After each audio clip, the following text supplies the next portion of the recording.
Ang video na ito ay tuturuan ko kayo kung paano natin malaman yung nakalimutan nating password dito sa ating Facebook account.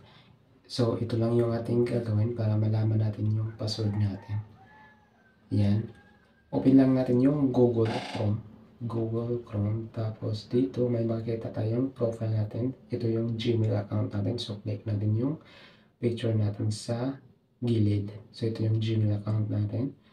Tapos, manage your Google account. So, click natin yung manage your Google account. Dito ay hanapin natin yung security. Security. So, click natin yung security. Ayan, ito. So, click natin yung security. Security. Tapos, scroll down lang natin. Hanapin natin yung ito. Scroll down lang natin. Hanapin natin yung password manager. So, ito. Password manager. So, click lang natin itong password manager. Dito natin makikita yung password natin sa Facebook account.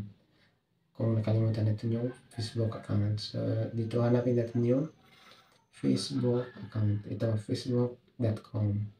So, i-click natin yan. Click natin yan. Tapos, dito naman is click natin yung continue. Continue. Tapos, mapupunta tayo sa password. Draw your unlock. So, ito yung password ng cellphone. Use your passkey to confirm it's really you. Tapos, ito na yung Facebook account natin. So, ito yung Facebook account at ito yung number. Tapos, yung password. Click lang natin yung may I. Ito. Click natin yan para makita natin yung password natin.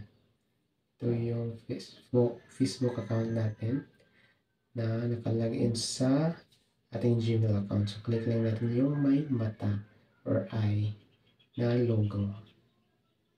So, click natin yung eye na logo at makikita natin yung password natin.